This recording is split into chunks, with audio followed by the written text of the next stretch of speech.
tengah perjalanan destiny, di tengah perjalanan lawatan, ada sangat banyak gesekan. Ada sangat banyak gesekan. Dan satu titik, kami cuman manusia yang penuh dengan kelemahan. Dan kami perlu pertolongan-Mu. Kami perlu jamahan-Mu. Tuhan, terima kasih Tuhan. Hamba serahkan semuanya dalam nama-Mu. Apa yang Kau pandang baik, terjadilah. Terima kasih, biar sebentar hanya firman-Mu yang disampaikan. Dalam nama Tuhan Yesus. Amin. Thank you. Boleh duduk, saudara.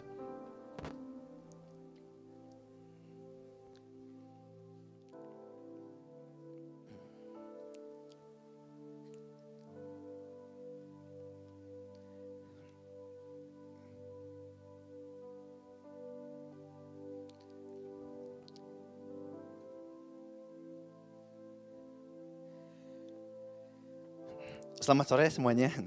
Saudara, di dalam setiap perjalanan iman kita, baik kita dalam kehidupan kita atau mau dalam pelayanan kita, satu titik teman-teman semua, satu titik akan ada yang namanya gesekan atau ujian. Tapi justru di setiap ujian itu yang menentukan apakah kita akan lanjut ke next level. Dan mulai terbentuk, jadilah satu bejana yang sangat indah. Tapi karena ada sedikit kesalahan, mungkin kan ada satu kesalahan, dua kesalahan. Tanpa disadari, saat tanah liat udah jadi, di dalamnya ada sedikit keretakan. Dan biasanya tukang periuk yang jujur, dia akan lihat keretakan itu. Dan dia akan hancurkan lagi tanah liatnya. Tapi tukang periuk yang tidak jujur, dia akan lihat ada keretakan itu. Dan dia akan ambil malam atau dia akan ambil lilin, dia akan tutupin keretakan itu. Dan saat dia jual, mata kita, mata orang awam, saat kita lihat bentuknya, kita nggak sadar. Kita akan berkata, oh ini bejana yang bagus. Tapi satu titik, saat dikasih air panas, dikasih air dingin, saat terdapat tekanan, bejana itu sangat gampang hancur. Prang. Tapi seorang tukang periuk yang jujur, waktu dia lihat hasilnya, dan masih ada keretakan sedikit aja di dalamnya, tukang periuk itu akan ambil bejananya lagi. Dan dia akan hancurkan bejana itu lagi. Dan dia buat ulang dari awal. Firman Tuhan berkata, dia bejana. Dia itu seperti, kita ini bejana. Bagaikan bejana siap dibentuk, kita seperti bejana yang dibentuk oleh tangan Tuhan. Tapi masalahnya saat ada keretakan kecil di hati kita. Maukah kita jujur dan membiarkan tangan Tuhan membentuk itu lagi? Itu makanya sampai hari ini kalau kita ketemu orang yang jujur, orang bule, orang luar akan berkata sincere, murni, jujur. Tapi sejujurnya arti kata sincere itu artinya without wax, tanpa lilin. Tanpa ada lilin sama sekali yang menutupi bejana hidup kita. Hari ini masihkah ada keretakan dalam hati kita? Masihkah ada keretakan dalam hati kita? Satu hari, saudara saya itu tinggal di rumah yang sebagai persekutuan. Seperti ini. Saya kalau persekutuan di lantai atas, saya tinggal di lantai bawah. Dan dari kecil, dari awal saya lahir sampai saya segede ini, saya tinggal di persekutuan. Saya hidup di persekutuan. Dan sejujurnya saya bergaul dengan sangat banyak anak hamba Tuhan, anak pendeta dan anak hamba Tuhan. Dan kalau saya boleh jujur, 99% semua anak pendeta dan semua anak hamba Tuhan, mereka akan pasti berkata, aku pernah kecewa. Cuman 1%-nya aja yang gak mau jujur, yang gak ngomong gitu. Termasuk saya. Saya gabung, saya gaul, saya bermain dengan sangat banyak anak hamba Tuhan. Dan semua berkata, ada satu kekecewaan di hati. Kenapa saudara? Saudara sejujurnya, waktu kita hidup di dalam lingkungan, saya hidup di dalam satu persekutuan ya. Tanpa sadar, hidup saya itu seperti box kaca. Seperti box kaca ini. Saya mau ngapain pun orang lihat. Apalagi saya tinggal di dalam tempat kebaktian. Semua apapun yang saya lakukan, saya lihat.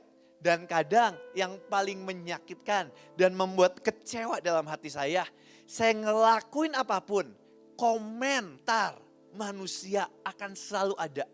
Dan satu titik, penghakiman dari mata manusia. Ada yang ngomong, ada yang cuma cara pandangnya. Penghakiman itu menyakitkan saya. Saudara, saya satu hari saya datang, saya baru beres fitness. Karena saya suka fitness, saya pulang naik motor ke rumah saya. Pas saya pulang naik motor ke rumah saya cuma pakai legbong. Karena habis beres fitness, saya cuma pakai legbong aja. Saya nyampe, saya diomelin. Saya diomongin, saya dibilang, ini kok anak hamba Tuhan ke gereja pakai kaos legbong. Saya dari dalam hati saya mau teriak, ini rumah saya. Tapi saudara, apapun yang kita lakukan, yang saya lakukan itu di komen. Dan sejujurnya saya ngobrol sama semua anak hamba Tuhan, semua ngalamin itu. Satu titik yang lebih parah lagi, satu titik saya ngelakuin apapun. Banyak banget jemaat yang datang ke saya dan ngomongin saya. Bev, kamu habis gini, kamu habis gini, kamu habis gini, kamu habis gini. Dan yang lebih parahnya lagi, beberapa yang datang ke saya dan ngomongin ke saya. Semua yang ngomongnya tepat, padahal saya nggak ngomongin apapun. Saya nggak ngomong di umum, tapi dia bisa tepat ngelakuin apa yang saya lakukan. Dan satu titik itu meletihkan hati saya. Satu titik itu meletihkan hati saya. Dan saya kecewa. Saya bilang, kenapa apapun yang saya lakukan, semua harus dikomen. Apapun yang saya lakukan, saya harus dikomen. Satu titik, saya datang ke Tuhan. Saya doa, saya bilang, Tuhan, kenapa sih aku ngelakuin apapun, baik yang buruk, orang komen, itu gak adil. Itu gak adil. Terus tiba-tiba Tuhan bilang gini, Bev, bukan masalah benar atau salah. Bukan masalah adil atau enggak. Tapi waktu apapun yang orang itu lakukan dan udah sampai menyentuh hatimu. Dan hatimu tercemar, hatimu ada kekecewaan. Aku gak bisa pakai engkau. Saya tanya, Tuhan, apa yang harus lakukan? Datang ke hadapan Tuhan. Dan Tuhan juga bilang, minta maaf ke orang itu. Salah satu hal yang paling saya sulit, saya datang ke beberapa orang, saya sujud, saya minta doain. Saya bilang, saya terlepas dari benar salah. Saya tahu saya salah. Karena hal itu telah masuk ke dalam hati saya. Dan saudara, masalahnya kekecewaan itu semua orang alami. Kekecewaan itu semua orang alami. Dan hari ini sebelum lanjut, Tuhan pengen beresin kekecewaan itu. Tapi kadang kita harus jujur. Masalahnya banyak dari kita gak mau jujur.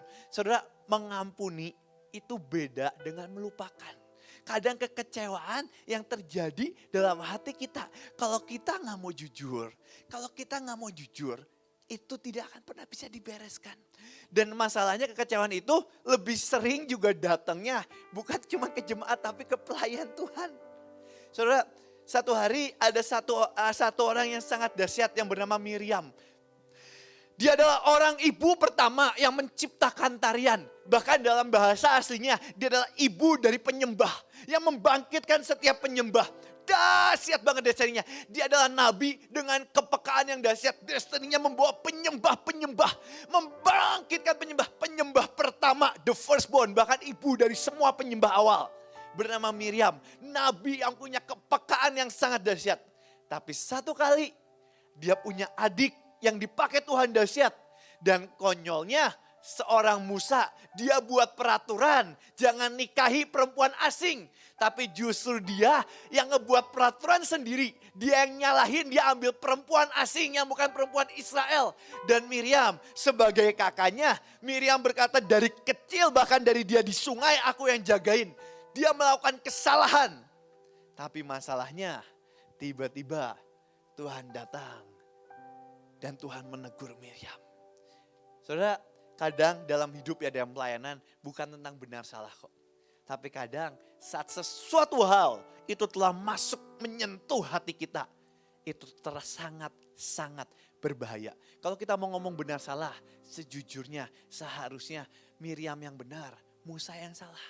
Tapi kenapa Tuhan malah marahin Miriam? Kamu kok berani sih ngomongin Musa yang ketemu aku muka dengan muka. Dan singkat cerita, Miriam kena kusta dan Musa harus minta ampun di hadapan Tuhan. Tapi setelah itu destininya terpotong. terpotong, set. Baru dilanjutkan oleh Deborah. Saudara, kekecewaan itu sangat berbahaya. Banyak dari kita berpikir waktu kita udah berdiri di tengah lawatan, kita udah KKR, kita udah pelayanan, kita udah menangin jiwa, kita diurapi dengan sangat hebat. Kita berpikir semua itu dibersihkan sama Tuhan dan selesai. Satu titik memang Tuhan bersihkan. Tapi ada hal-hal di mana kita harus mengaku ke Tuhan dan berkata, Tuhan sembuhkan aku. Ini bukan cuma tentang orang awam, ini bukan tentang orang lama, ini tentang buat semuanya. Satu hari ada seorang pelayan Tuhan yang bernama Billy Graham. Billy Graham hebat banget. Billy Graham dahsyat banget, dia melayani dengan sangat dahsyat.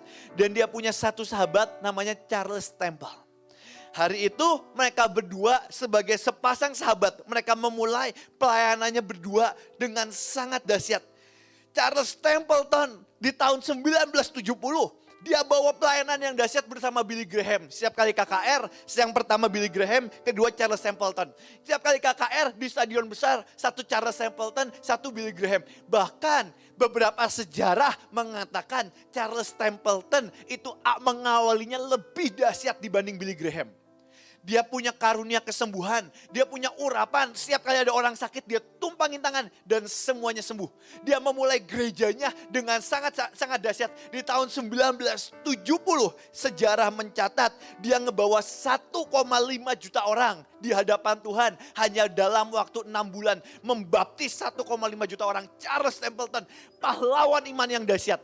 Tapi saudara, satu titik dalam hidupnya, tiba-tiba dia setelah dia berkeluarga, dia punya istri. Setiap kali dia punya satu karunia, dia akan setiap kali ada orang sakit, dia tumpangin tangan dan orang itu sembuh. Setiap kali ada orang sakit, dia tumpangin tangan dan orang itu sembuh. Dia pelayanan dahsyat dengan Billy Graham.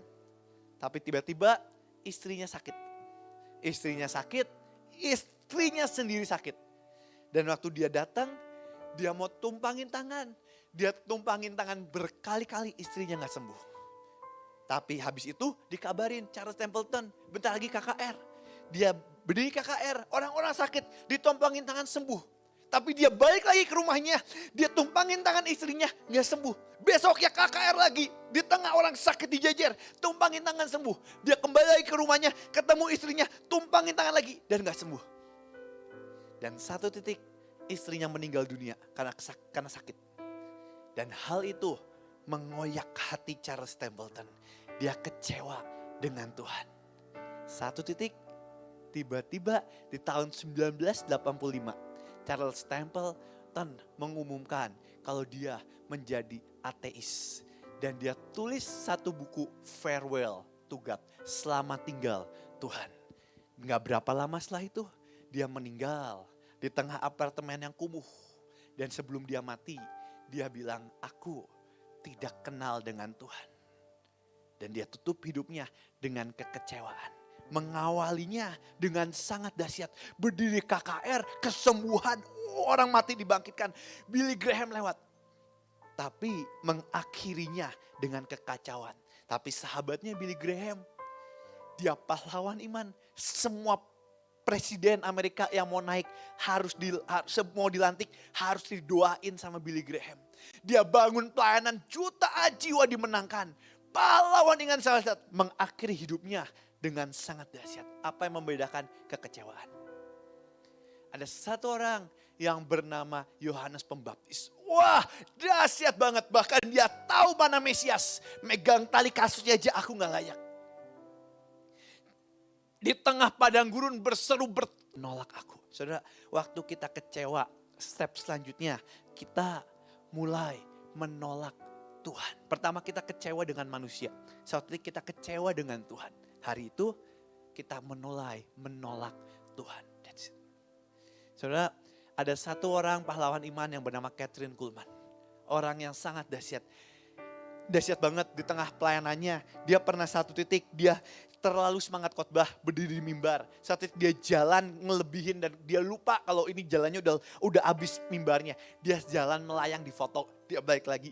Dahsyat banget. Dia pernah jalan di bandara, mau balik, dia jalan di bandara. Itu orang-orang rebah. Bahkan polisi sampai mencari apakah ini ada kebocoran gas, apakah ini ada apa. Ternyata setelah diselidiki karena ada Kathryn Kuhlman yang jalan dan orang-orang rebah di jamaah Tuhan.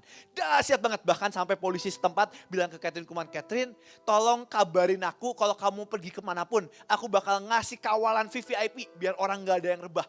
Biar gak ada kekacauan hari itu. Tolong kabarin aku. Itu orang-orang kaya ngantri minjemin jet pribadinya. Kenapa? Karena orang-orang kaya sejarah mencatat waktu Kathryn Kuhlman duduk di pesawat itu. Besoknya dia pakai hadiratnya berubah. Kathryn Kuhlman pahlawan iman yang dahsyat. Wali kota Las Vegas pernah nulis surat ke Kathryn Kuhlman dan berkata, Kathryn, apa kamu bisa nobatkan kota ini kota dosa? Kathryn Kuhlman datang ke Las Vegas hari itu semua di jamaah Tuhan. Bahkan pelacur-pelacur, semua dari yang bugil, semua udah pakai baju karena bertobat dan di jamaah Tuhan. Pahlawan iman yang dahsyat. Satu hari di tengah pelayanannya, dia punya satu pemain keyboard. Pemain keyboard anak rohaninya. Anak rohani yang sangat dia sayangi. Tiba-tiba anak rohaninya itu pacaran sama model Playboy. Model majalah dewasa, model Playboy. Hari itu setelah dia pacaran, Kathryn Kuhlman bilang, kamu jangan pacaran. Jangan sama dia. Tapi pemain keyboardnya bilang, aku tetap mau sama dia.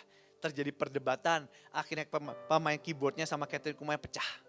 Bubar, bahkan sampai tuntutan di pengadilan. Tapi setelah itu, bukunya nulis. Setelah anak rohaninya pecah. Setelah itu, hati Kathryn Kuhlman menjadi kecewa. Gak berapa lama dia mulai sakit. Dan gak berapa lama lagi Kathryn Kuhlman meninggal. Selesai.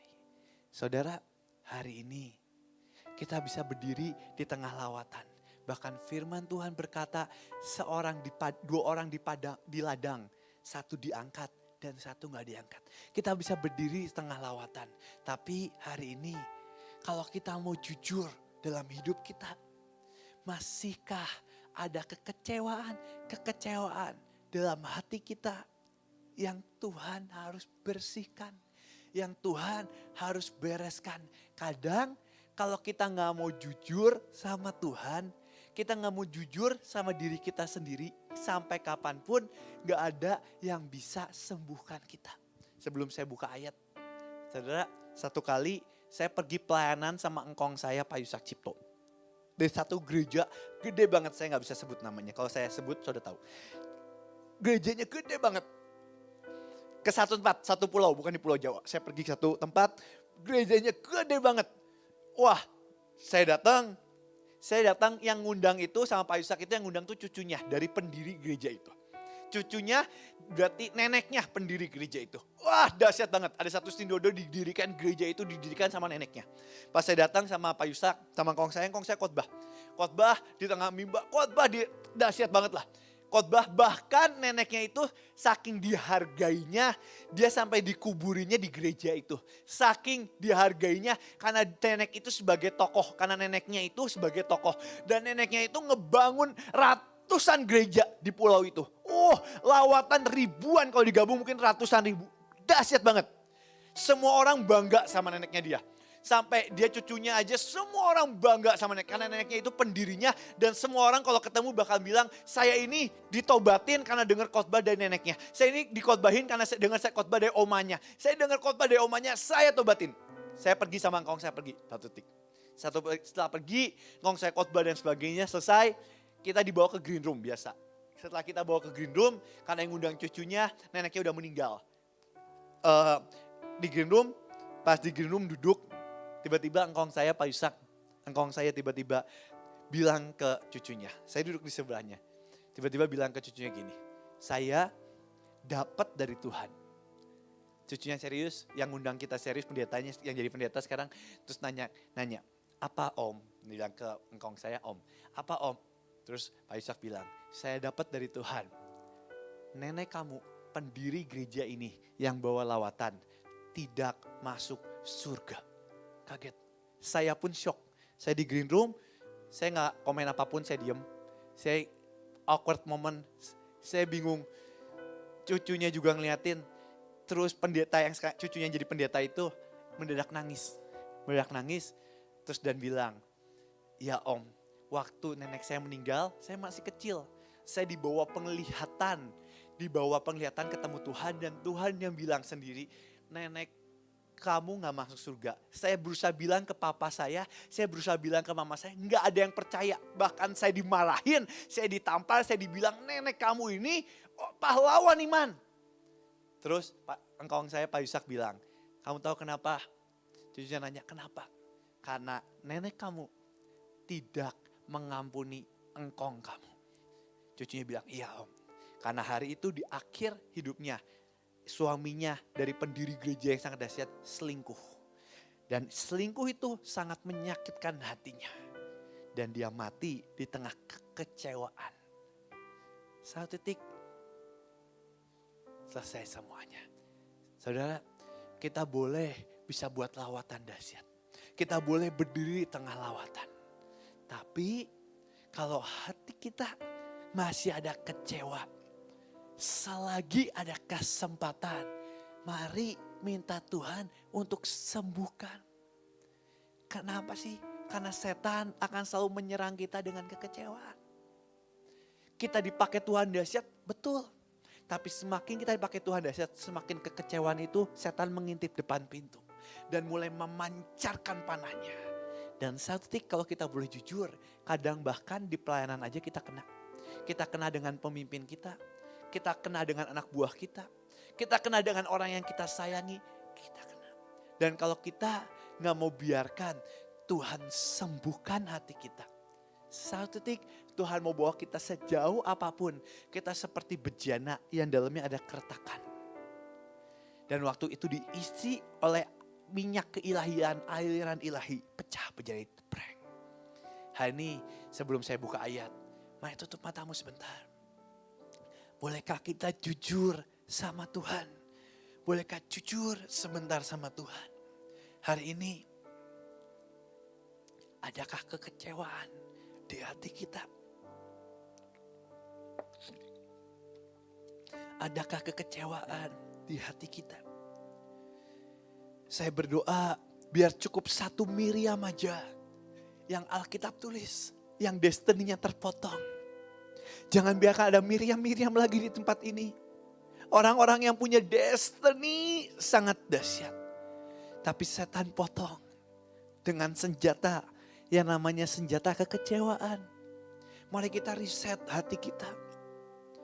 Firman Tuhan berkata dia memberi hati yang baru ke dalam kita. Dia memberi hati yang baru ke dalam kita. Apa tahu lagu lembutkan hatiku, hancur apa bisa? Lembutkan hatiku, hancurkan jiwaku, hidupkanlah aku sesuai.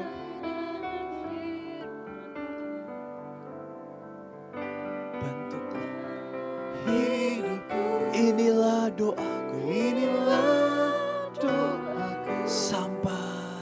Sampai hati Yesus dalam hidupku. Lembutkan hatiku, lembutkan hatiku, hancurkan jiwaku, hidupkanlah aku sesuai dengan firman-Mu. Bentuklah hidupku, inilah doaku, sampai hati Yesus dalam hidupku. Mari semua tutup matamu, jujur sama Tuhan. Saya tahu di sini ada sangat banyak orang-orang yang punya destiny yang sangat dahsyat. Tuhan punya rencana besar dalam hidupnya. Ada yang destiny-nya seperti Yohanes Pembaptis yang berseru di padang gurun, menggelar karpet merah, menyambut Tuhan untuk datang yang kedua kali. Ada yang seperti Miriam yang menjadi penari penyembah yang dahsyat sampai ke tahta Allah Bapa. Ada yang seperti Catherine Kuhlman yang berdiri di tengah mujizat, di tengah lawatan dan berkata, I am yours Lord. Tapi masalahnya Kalau kita mau jujur, ada kekecewaan kecil di hati ini yang belum dibereskan. Ada 2 tipe di firman Tuhan yang Tuhan tulis. Ada tipe Petrus waktu dia salah, dia balik ke Tuhan. Tapi ada tipe Yudas, waktu dia salah, dia kecewa, dan dia lari dari hadapan Tuhan. Dan dia pilih untuk menyelesaikan dengan caranya sendiri, yaitu menggantung dirinya sendiri.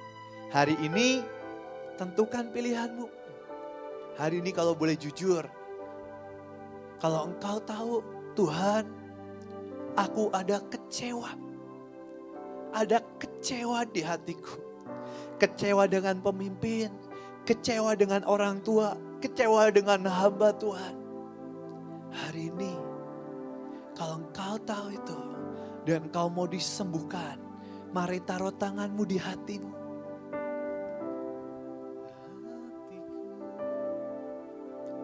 Hancurkan jiwaku, hidupkanlah aku sesuai dengan firman. Sebelum Tuhan pakai kita membawa lawatan, sebelum Tuhan memberikan warisan keilahian, sebelum setiap berkat, sebelum setiap tugas, mandat, honor, ada satu hal yang harus dibereskan, nak, hati ini. Bahkan Musa pun jatuh di kekecewaan.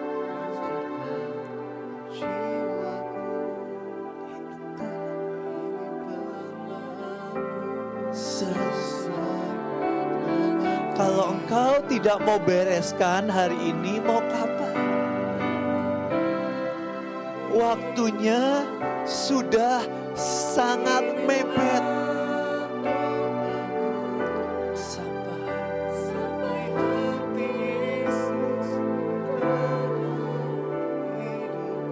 Tuhan, inilah hati kami.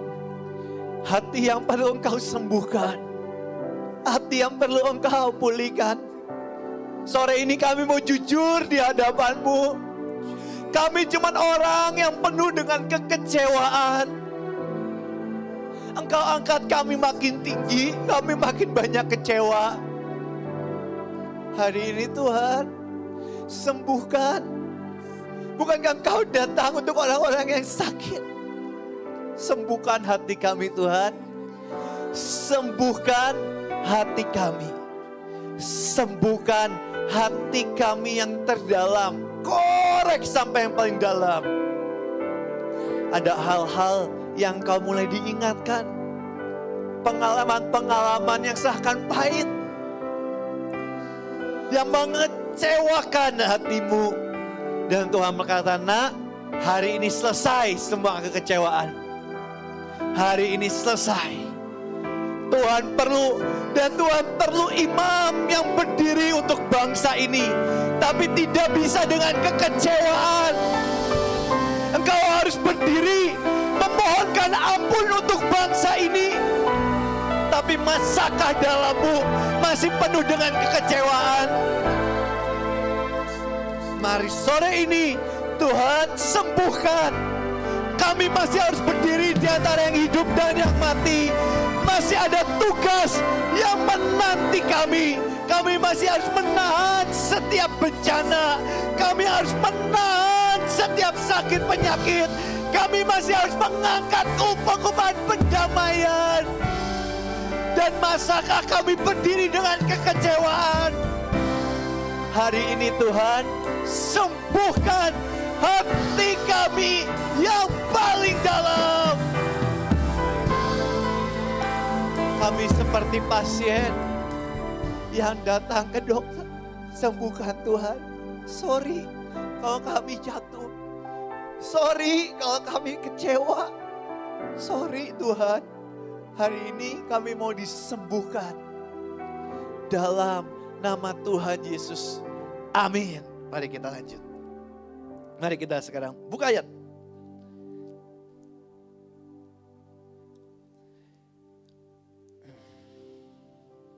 Wahyu 12 ayat 10.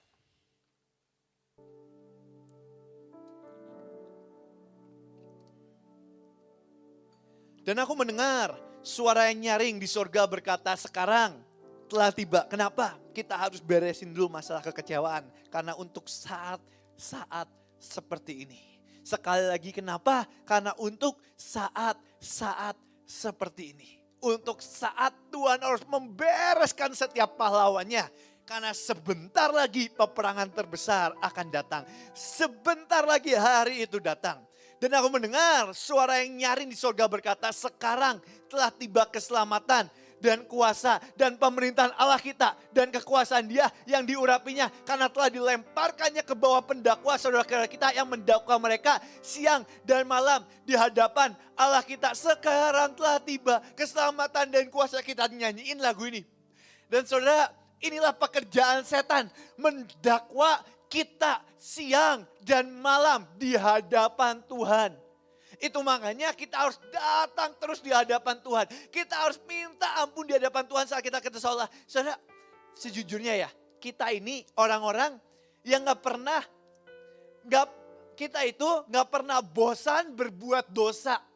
Setiap hari kita hidup dalam dosa dan kita melakukan dosa. Tapi masalahnya kita bosan untuk bertobat dan minta ampun di hadapan Tuhan.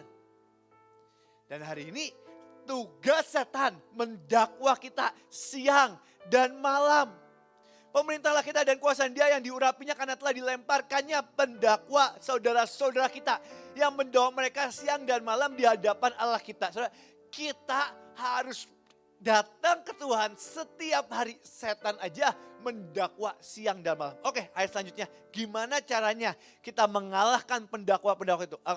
Dan mereka dan kita mengalahkan dia, mengalahkan pendakwa, mengalahkan setan, mengalahkan masa kejahatan, mengalahkan hari yang jahat, mengalahkan antikris. Kita mengalahkan malaikat yang jatuh dan kita mengalahkannya oleh apa saudara? Oleh apa? Darah anak domba. Kita mengalahkan yang pertama oleh darah anak domba. Ada yang disebut perjanjian. Saudara, the covenant, perjanjian. Kita harus diajarin banyak banget tentang perjanjian. Saya nggak ngajar lagi tentang pengajian karena terlalu banyak, tapi perjanjian. Perjanjian darah adalah perjanjian yang tertinggi di mana seorang Tuhan mau mati buat kita. Kita mengalahkan kuasa kejahatan, mendakwa kita, firman yang tulis oleh perjanjian, oleh darah anak domba. Yang kedua, oleh apa? Perkataan, kesaksian mereka. Oleh kesaksian kita. Kita selalu nyanyi, oleh darah anak domba, oleh kesaksian kita. Dan orang that's it, semua selesai sampai di situ.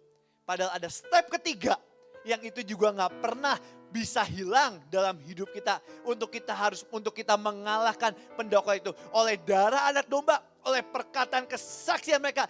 Itu makanya saya juga bilang saudara, selagi ada kesempatan, mari jangan pernah letih untuk menginjil. Mari jangan pernah letih untuk bergerak. Mari jangan pernah letih untuk memenangkan jiwa. Mari jangan pernah letih. Bukankah tugas imam yang berdiri di antara yang hidup dan yang mati? Bukankah tugas imam yang menahan bencana? Bukankah tugas iman yang mengangkat pendamaian, memohonkan ampun?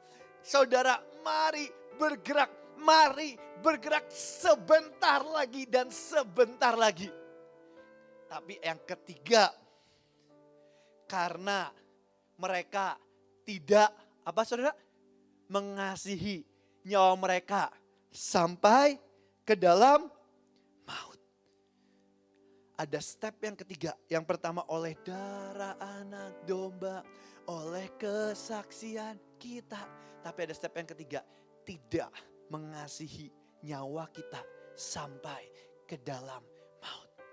Mau gak mau, suka gak suka, ini adalah masa akhir. Ini adalah putaran terakhir. Dan Wahyu yang katakan ada 3 cara untuk kita mengalahkannya. Oleh darah anak domba, oleh kesaksian kita.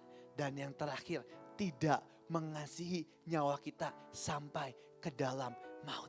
Tapi masalahnya satu titik dalam hidup kita. Kita minta Tuhan untuk makin memberkati kita. Minta Tuhan untuk minta apapun. Dan waktu Tuhan jawab itu satu titik, kita takut. Kita takut kehilangan nyawa kita.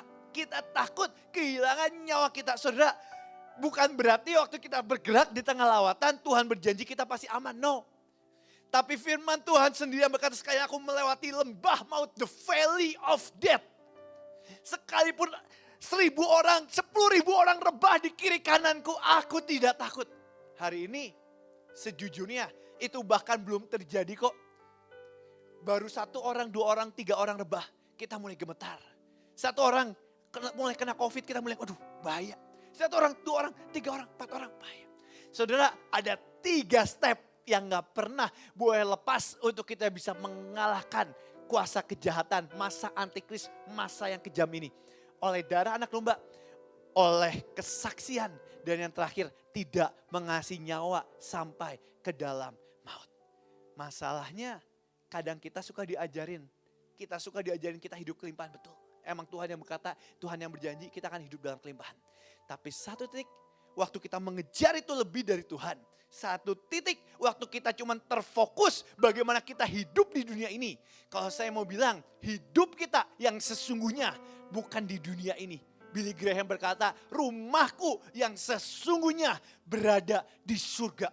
Rumahku yang sesungguhnya berada di surga. Hari ini 3 step itu. Dan saya berdoa jangan pernah hilang dari hidup kita. Satu kali saya waktu itu masih SMA. Saya SMA itu gak terlalu First of all, nakal, what you're about to saya see is males, going on in you. Waktu saya SMA, saya pergi ke sekolah. Waktu saya pergi ke sekolah sama adik saya, abis nyampe masuk nganterin adik saya duduk, saya tuh bosen. Saya bosen, terus bel bunyi. Pas bel bunyi buat masuk sekolah, habis saya nganterin adik saya pulang. Saya naik motor, saya pulang ke rumah, saya balik lagi ke rumah. Udah cuma nganterin sampai depan gerbang, drop adik saya. Pas saya mau masuk, saya kok ngerasanya bosen ya ke sekolah. Saya balik lagi, saya balik ke rumah. Saya tidur. Pas saya tidur di rumah, tiba-tiba gak berapa lama, Pak Yusak, engkong saya datang karena kita tinggal satu rumah bareng. Engkong saya datang, engkong saya lihat motor saya. Terus engkong lihat motor saya, engkong saya nanya, Bevis mana? Oh lagi di kamar. Datang engkong saya ke kamar, terus nanya, Nang, kamu tuh kenapa gak sekolah? Kok kenapa gak ke sekolah? Engkong saya nanya gitu, kenapa Nang? Kenapa kamu gak ke sekolah? Terus saya bilang ke engkong saya, aduh males Kong, di sekolah tuh pelajarannya gak ngerti Kong. Males Kong, mau tidur aja Kong. Terus engkong saya tuh bilang gini, karena mungkin engkong saya udah bingung, saya dimarahin, ya gak bisa, dikerasin gak bisa, dilembutin gak bisa, diapain gak bisa.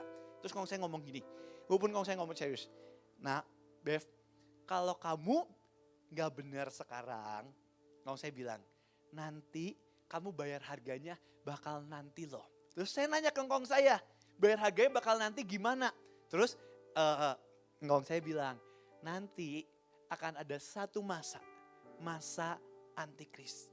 Engkong saya bilang, nanti akan ada satu masa antikris. Terus saya nanya, terus engkong saya bilang, nanti di masa itu akan ada masa pengangkatan. Dan engkong saya bilang, kalau kamu gak benar, kamu gak sampai destiny, karena cinta Tuhan untuk kamu, karena cinta Tuhan biar kamu sampai destiny Nang, kamu harus bayar harganya. Saya tanya ke engkong saya, Kong, bayar harganya gimana?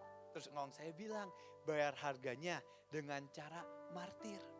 Dengan cara martir. Saat masa itu datang, kamu harus bayar harganya dengan cara martir. Tapi engkong saya bilang gini, Bev, engkong tuh sayang sama Bevis. Apapun yang terjadi engkong sayang. Dan engkong saya bilang gini, lebih baik kamu martir. Tapi kita ketemu lagi di surga sebagai satu keluarga. Daripada kamu takut dan menyangkal Tuhan. Dan kita gak akan ketemu lagi di surga. Dan kamu bilang, engkau cuma mohon satu hal. Apapun yang terjadi, jangan pernah sangkal Tuhan. Terus hari itu terakhir engkau saya tutup. Engkau saya bilang gini, tapi waktu masa itu datang, engkau bakal udah pulang ke surga. Karena Tuhan sendiri yang bilang ke engkau, waktu masa itu datang, engkau bakal udah pulang ke surga. Dan saya mau bilang saudara, nanti akan ada satu masa yang datang. Dan apapun yang terjadi, kalau saya boleh bilang, dengan hati yang terdalam, jangan pernah sangkal Tuhan.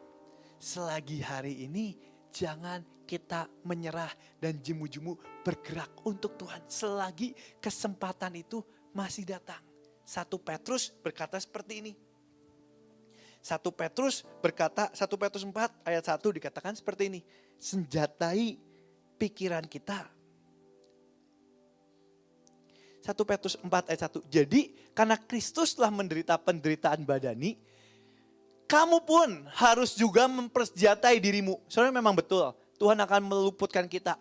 Tapi satu titik ini yang harus kita alami. Ini yang Petrus katakan di masa akhir. Jadi karena Kristus telah menderita penderitaan badani, kamu pun harus juga mempersenjatai dirimu dengan pikiran yang demikian.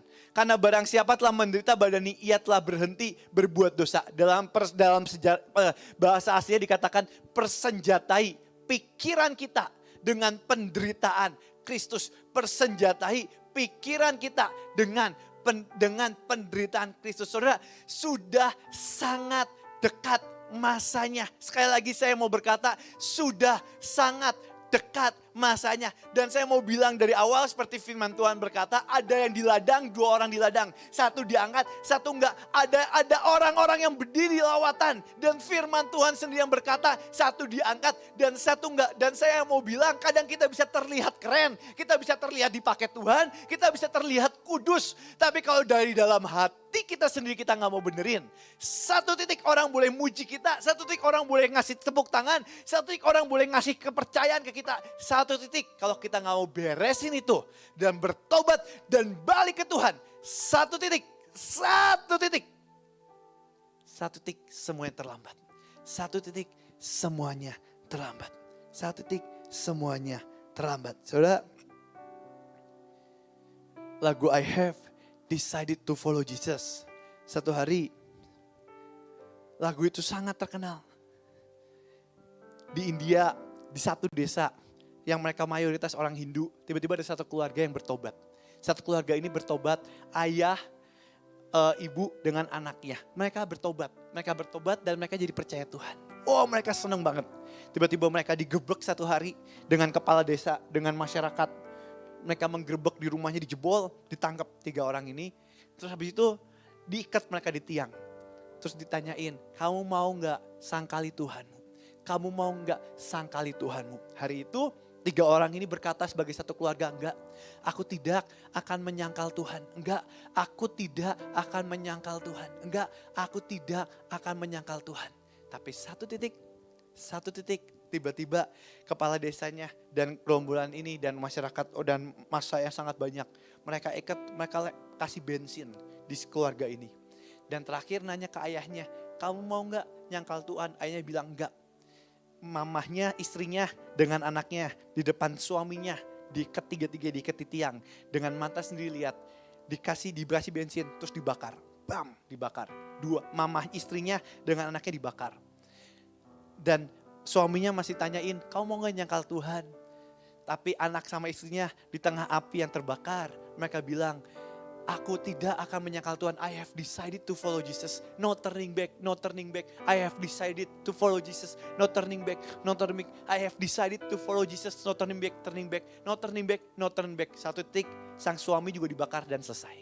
Tapi lagu itu menggema sampai hari ini. I have decided to follow Jesus. Saudara, persenjatai pikiran kita. Karena 1 titik, suka gak suka, mau gak mau, kita akan masuk ke masa itu. 1 titik, suka gak suka, mau gak mau, kita akan masuk ke masa itu. Dan kalau saya boleh jujur, saudara, terbuka badannya. Tanpa sadar, kita semua tahu kok kita sudah sangat dekat dengan masa itu. Kita pergi kemana-mana semua data, kita apapun, kita sudah sangat dekat dengan masa itu. Kita sudah sangat dekat dengan masa itu. Hari ini, cuman baru kali ini Presiden Amerika dilantik. Gak ada pendeta yang doain, gak ada nama Yesus yang disebut. Bahkan Presiden Amerika bilang a man and a woman yang harus ngomong amin. Bahkan dia ngomong to Brahma God and other God. Dia nggak sebut Yesus sama sekali. Karena Joe Biden pernah janji di awalnya waktu dia naik dia akan menggelar 100 hari untuk karpet hitam untuk menyambut antikris. Saudara, kita sudah sangat dekat dengan masa itu. Tapi masalahnya kita sendiri nggak mau wake up dan kita sendiri nggak mau bangun. Kita sendiri nggak mau wake up dan kita sendiri nggak mau bangun. Dan bukan hal yang gampang untuk kita ngelaluinya. Tapi karena roh Tuhan yang menguatkan setiap kita. Saudara, tadi saya baca di berita. Kita boleh buka ayat terakhir. Wahyu 13 ayat 15.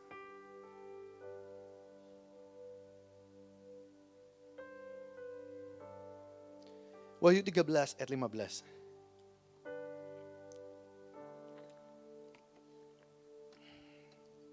Dan kepadanya diberikan kuasa untuk memberikan nyawa kepada patung binatang itu. Sehingga patung binatang itu berbicara juga dan bertindak begitu rupa. Sehingga semua orang yang tidak menyembah patung binatang itu dibunuh. Ayat 16-nya.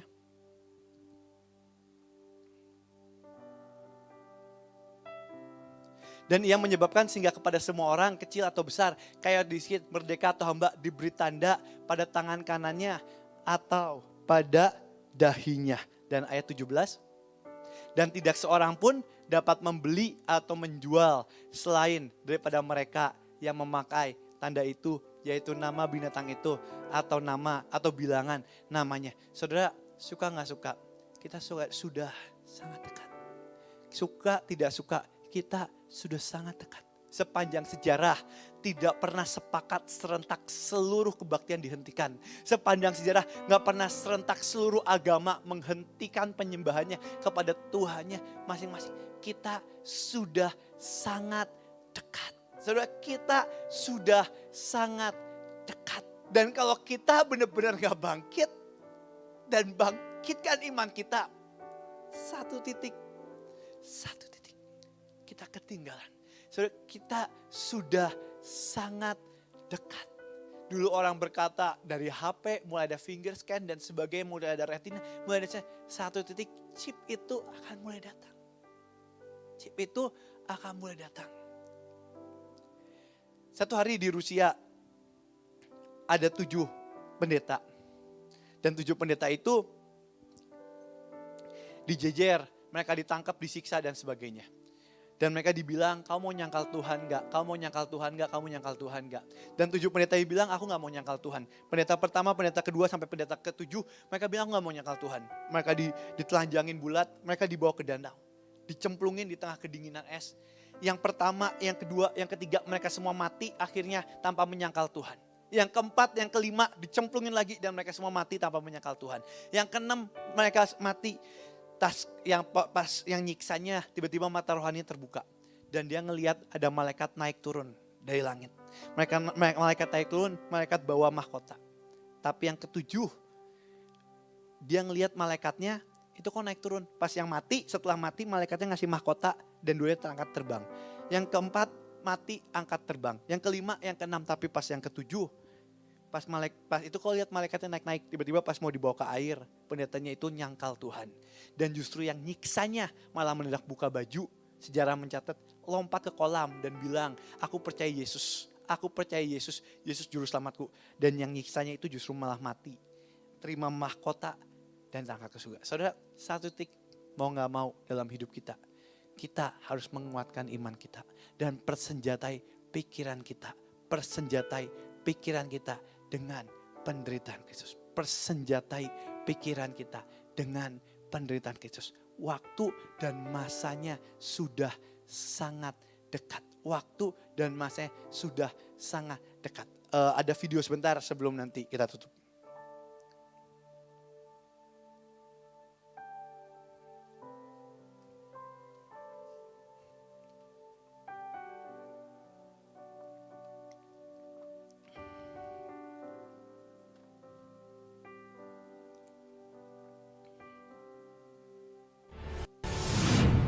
First of all, what you're about to see is going on in you right now, everywhere in you.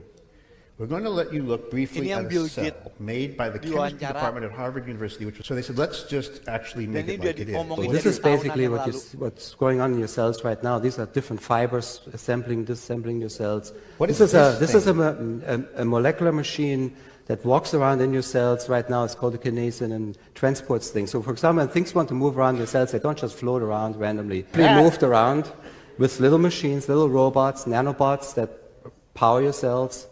What you see here is actually an amazing machine coming out of these little pores, which actually assembles other machines. This is like the factory floor of your cells. It's called a ribosome. It reads your RNA. RNA is, comes from the DNA, it's translated into RNA, and then it basically gets read out by these ribosomes, and they make new machines which then do other things. So there's all kinds of machines in your cells, things that rotate, things that walk, things that make other machines, things that read RNA, things that copy DNA, that open, Let's look for, how fast is this in real life? All these things going on. Oh, some of those things can happen quite fast, some kind of slow. And that's actually interesting thing of a nanoscale. You can create all kinds of time scales. So it's actually faster than that. It's much faster than that. So they made it kind of looking... So this is a garbage man. That big wet sack is just cell garbage, and he's going to take it up this tube, or it is going to take it up the tube. Yeah, there are some machines that walk from the inside of the cell to the outside of the cell to kick garbage out, and others that go from the outside of the cell to the inside cell to bring the good stuff in. So they're specialized machines. They only walk in certain directions. This is what plants have and animals have and we have. We're built from these things. Right. This and is what's going on in your cells right now. And what you, from your experience, fear for the people that may take it. Yes, there's never been a vaccine like this. It's an RNA vaccine. It is what's called a transinfection. It will fundamentally change people's DNA. What is worse, though, is that there is a patent and work that they've done at MIT to make patented, the dye is called luciferase, and under a light, you'd be able to see who was vaccinated, who wasn't. And the deal is to store your biometric information, because this vaccine will have nanoparticles, nanocrystalline particles that are actually little robots, and they like little antennas. And they will have the ability to take your biometric data, not only your vaccine record, but your breathing, your heart rate, your activities, sexual activities, drugs that you're taking, where you travel, all of that, and then take that data and store it in the cloud. It'll be something called luciferase. Now this is very important to know. They patented an enzyme called luciferase. So this is called luciferase, they claim, because it gives a bioluminescence, a light, okay? And it's not something you can see or feel, but if you have a special device like a smartphone app with a special application, you can scan over it and it will light up. It'll show a pattern, a digital code, a barcode, a tattoo. Going to be branded. Each person will have their own ID. You know, this reminds me of World War II. You know, it's something to think about, being branded like a product in the store. So that will be in there, and that will hold proof that you're being vaccinated. They want to make sure that you're scanned and that you've gotten the vaccine. It's going to have to go to 7 billion people.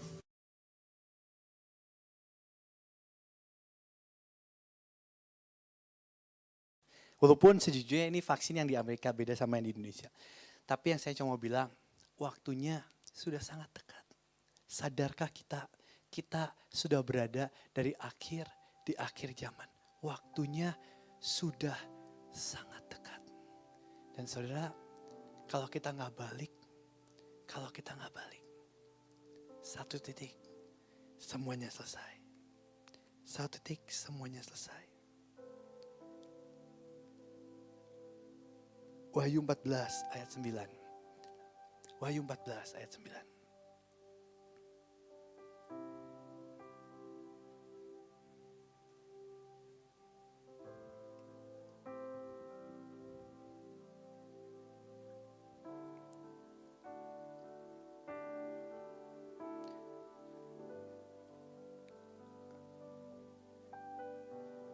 Dan seorang malaikat lain, malaikat ketiga menyusul mereka dan berkata dengan suara nyaring, jikalau seorang menyembah binatang dan patungnya itu dan menerima tanda pada dahinya atau pada tangannya, ayat 10. Maka ia akan minum dari anggur murka Allah yang disediakan tanpa campuran dalam cawan murkanya. Dan ia akan disiksa dengan api dan belerang depan mata malaikat-malaikat kudus dan depan mata anak-anak domba. Saudara, ini yang terjadi. Banyak orang nanya ke hamba Tuhan, terus jadi vaksin gimana sekarang? Saya mau bilang, saya nggak tahu, kita tanya Tuhan masing-masing. Saya tanya Tuhan masing-masing dan yang penting jangan saling menghakimi. Tapi saudara, yang saya cuma mau pastikan, waktunya sudah sangat mepet. Bahkan tadi saya baca di berita, Elon Musk, orang terkaya sekarang, dia udah bilang chip tahun depan akan dipasangin di otak. Tujuannya apa? Otak manusia yang lumpuh, tujuannya untuk kesembuhan dan sebagainya. Mereka sedang bergerak dengan akal sehat. Mereka bilang ini untuk kesehatan, ini untuk apa, ini untuk apa, dan ini untuk apa. Kalau kita yang terlalu panjang. Tapi saya cuma bilang waktunya sudah sangat dekat. Dan kalau kita anak-anak Tuhan, kita gak bangkit, kita gak kuatkan iman kita. Dan yang terakhir, tidak menyayangkan nyawa kita sampai ke dalam maut. Tidak menyayangkan nyawa kita sampai ke dalam maut. Mari tutup mata kita doa. Tuhan, mampukan setiap kami Tuhan. Sebentar lagi. Tuhan, mampukan. Firman-Mu berkata bahkan seorang pahlawan pun gemetar saat hari itu datang. Tapi Tuhan, sebelum masa penganiayaan itu datang, bukankah Engkau yang berkata bahwa lawatan terbesar akan terjadi? Hari ini mampukan setiap kami. Mampukan. Akan ada lawatan anak-anak muda yang sangat besar. Saat orang-orang mulai berkata, mana itu? Hati kami, iman kami tetap berkata, itu pasti datang. Dan itu pasti terjadi. Tapi persiapkan juga kami Tuhan. Oleh darah anak domba. Oleh kesaksian. Dan yang terakhir, tidak menyayangkan nyawa kami sampai ke dalam maut. Mampukan kami. Buat hanya fokus kami hanya tentang Engkau. Tuhan, Tuhan, dan Tuhan. Tuhan, Tuhan, dan Tuhan. Mampukan kami Tuhan. Pegang hati kami. Beracaralah di tengah-tengah kami. Ini pasukan-Mu, pasukan akhir zaman. Beracara Tuhan, hamba serahkan semuanya. Hamba telah sampaikan apa yang harus disampaikan. Bangkitkan iman kami. Terima kasih Tuhan, hamba serahkan semuanya dalam nama-Mu. Beracaralah dalam nama Tuhan Yesus. Amin.